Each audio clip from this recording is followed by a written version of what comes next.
Well, this is definitely not the kind of commentary that I thought we would be talking about in 2025. At least, at this stage, right? Because today we are talking about a guy whose name in Montreal Canadiens lore is, in a way, era-defining. Today we're talking about Carey Price, a guy who hasn't played with the Montreal Canadiens in quite some time. It's been, 3 years since that crazy win that he had against the Florida Panthers?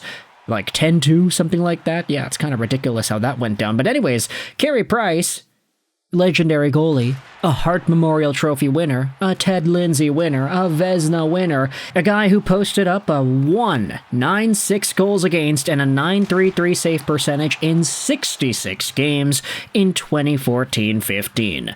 Carey Price may not have been .930 good for his entire career, but he was consistently amongst the top goalies in the National Hockey League, both in reputation and especially in playoff prosperity, as highlighted by the Canadiens' .936 and .924 save percentage numbers that he put up in 2020 and 2021. Carey Price has been a legend, and he hasn't played a game with the Habs despite being signed on till the end of 2025-2026. He's making $10.5 million a year, and we're talking about the idea of trading that contract today. Now, I wanted to head over to PuckPedia.com because, hey, guess what?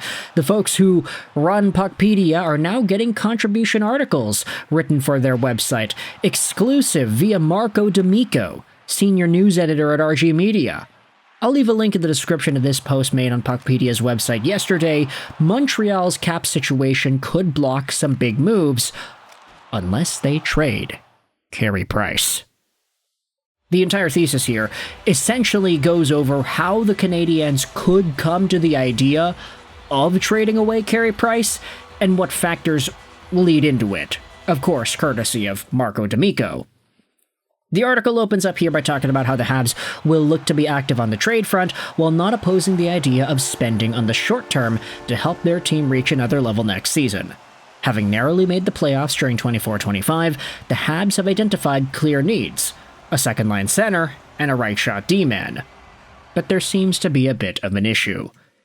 Canadiens GM Kent Hughes is very open to adding to his roster, rather than making lateral trades. However, the Habs are working with limited resources at the moment. Thanks to a $1.75 million bonus overage penalty, the Canadiens only have about $8.7 million in cap space for next season. If the Habs were to play their cards right, that could potentially become $19.2 million in cap space by putting Price's contract on the LTIR. This, while also having to extend RFAs like Emil Heineman and Jayden Struble, who likely cost them a combined $2 to $3 million. That's not much room to add a player or two that could impact the roster. The Canadiens have utilized LTIR over the last 4 years in order to spend above the salary cap thanks to Price's $10.5 million cap hit, but that may become problematic for next season. Now, without reading everything that's in the piece word for word, let's just holistically go over it here. There's a lot in here, but we're going to read bits and pieces of it to try to get as much as we can into this short YouTube video. Using LTIR in 25-26 could complicate things for the Habs. Once a player is placed on LTIR, a team can exceed the salary cap. At the same time, teams must also plan around performance overage bonuses, extra payments to players, usually on ELCs or over 35 contracts, who hit certain performance benchmarks like goals, points, or league awards. These bonuses count against the cap, and if they push a team over the limit, or said team is already using LTIR, the excess becomes a cap overage penalty cap hit applied to the following year. Balancing LTIR relief and potential bonus overages is already a challenge for any cap-tight team, but things get trickier with the Canadiens with the arrival of Ivan Demidov and, to a lesser extent, Kapanen. Add in Hudson and Reinbacher and the stakes get even higher.